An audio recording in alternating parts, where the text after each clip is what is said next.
American president Donald ട്രംപിന്റെ 20 നിർദ്ദേശങ്ങളുടെ പശ്ചാത്തലത്തിൽ ഗാസ സമാധാന ചർച്ചകൾക്ക് ഇന്ന് തുടക്കം. ഈജിപ്തിലെ ഷറം അൽ ഷൈഖിലാണ് ചർച്ച.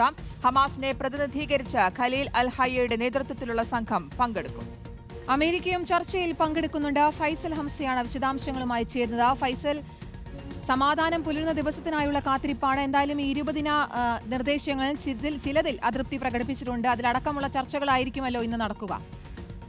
തീർച്ചയായും ശ്രുതി കീർത്തന, ഈ വിഷയത്തിൽ എങ്ങനെയായിരിക്കും ട്രംപിൻ്റെ 20 നിർദ്ദേശങ്ങൾ നടപ്പിലാക്കുക എന്നുള്ളതാണ് പ്രധാന ചർച്ച. അതിൽ തന്നെ ഹമാസിന് ചില കാര്യങ്ങളിൽ ഭേദഗതി ആവശ്യപ്പെട്ടിട്ടുണ്ട്.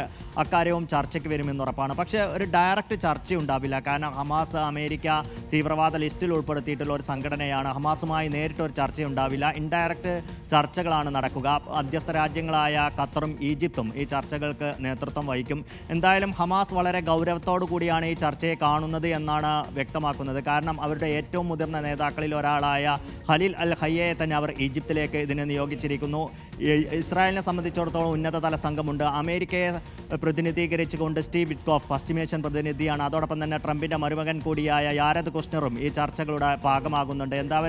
എന്തായാലും എല്ലാവരും ഉറ്റുനോക്കുന്നത് ഈ ചർച്ചകളുടെ ഒരു അനന്തരഫലം എന്തായിരിക്കും എന്ന് തന്നെയാണ്. ഒരു സമാധാനം ഗാസയിൽ ഉടൻ ഉണ്ടാകുമോ എന്നാണ് അമേരിക്കൻ പ്രസിഡന്റ് ഡൊണാൾഡ് ട്രംപ് ഇന്നലെ പ്രതിനിധീകരിച്ചത്. ഈ ആഴ്ച തന്നെ ഇക്കാര്യത്തിൽ ഒരു വലിയ പ്രഖ്യാപനമുണ്ടാകും. സമാധാനത്തിലേക്ക് എത്തും, കരാറിലേക്ക് എത്തുമെന്ന് തന്നെയാണ്. അതോടൊപ്പം തന്നെ ഹമാസിനൊരു മുന്നറിയിപ്പ് കൂടി നൽകുന്നുണ്ട്.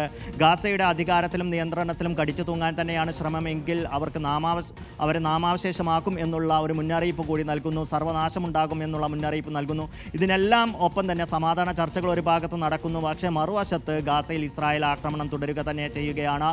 ഇന്നലെ 24 പേരാണ് ഗാസയിൽ കൊല്ലപ്പെട്ടത്. ശരി, ഫൈസൽ ഹംസയാണ് വിശദാംശങ്ങൾ നൽകിയത്.